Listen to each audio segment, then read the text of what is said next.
നമസ്കാരം. 2026 മാർച്ച് മാസം ഊർജ്ജസ്വലം എന്നാൽ ശാന്തവുമായൊരു മാറ്റം കൊണ്ടുവരുന്നു. ഈ മാസം ചന്ദ്രൻ നമ്മെ ഓർമ്മിപ്പിക്കുന്നത് ക്ഷമയാണ് കരുത്ത്, മൗനമാണ് ജ്ഞാനമെന്നാണ്.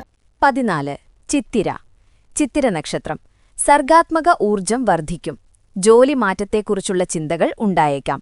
പ്രധാന തീരുമാനങ്ങൾ എടുക്കുന്നതിനു മുൻപ് പ്രാർത്ഥിക്കുക. 15 ചോതി നക്ഷത്രം. സ്വതന്ത്രമായി പ്രവർത്തിക്കാനുള്ള ഊർജം ഈ മാസം ഉണ്ടാകും. തിരക്കിട്ട് തീരുമാനങ്ങൾ എടുക്കരുത്. ജീവിതത്തിലെ ബാലൻസ് വിജയത്തിലേക്ക് നയിക്കും. 16 വിശാഖം നക്ഷത്രം. പഴയ കാര്യങ്ങൾ വീണ്ടും ചർച്ചയായേക്കാം. അവയെ ശാന്തമായി കൈകാര്യം ചെയ്യുക. സാമ്പത്തിക അച്ചടക്കം വളരെ പ്രധാനമാണ്. 17 അണിഴം നക്ഷത്രം. സൗഹൃദങ്ങളും പുതിയ ബന്ധങ്ങളും വഴി നേട്ടങ്ങളുണ്ടാകും. ആത്മീയമായ വളർച്ചയ്ക്ക് അനുകൂലമായ മാസമാണിത്. 18 തൃക്കേട്ട നക്ഷത്രം. സമ്മർദ്ദം ഒഴിവാക്കുക.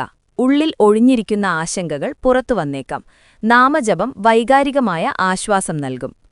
19 മൂലം നക്ഷത്രം. അടിത്തറ കെട്ടിപ്പടുക്കുന്ന മാസമാണിത്. തൊഴിൽപരമായ മാറ്റങ്ങൾക്ക് സാധ്യതയുണ്ട്. നിങ്ങളുടെ ആത്മബലത്തിൽ വിശ്വസിക്കുക. 20 പൂരാടം നക്ഷത്രം. ശക്തമായ നിശ്ചയദാർഢ്യം പ്രകടമാകും. പെട്ടെന്നുള്ള ചിലവുകൾക്ക് സാധ്യതയുണ്ട്.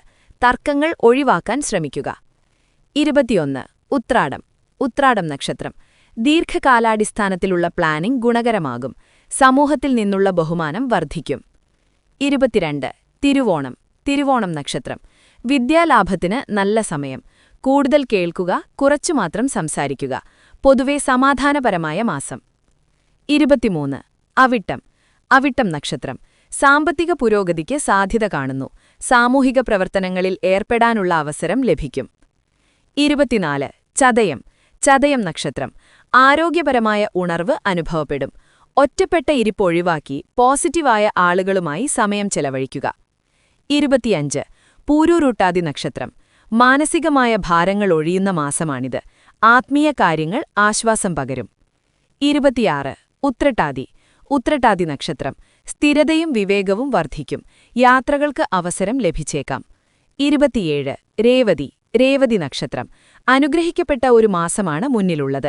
പഴയ പ്രശ്നങ്ങൾ സാവധാനം പരിഹരിക്കപ്പെടും. പുണ്യപ്രവൃത്തികൾക്കും ദാനധർമ്മങ്ങൾക്കും സമയം കണ്ടെത്തുക.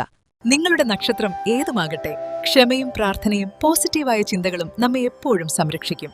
ദൈവികമായ വെളിച്ചം നിങ്ങളെ നയിക്കട്ടെ.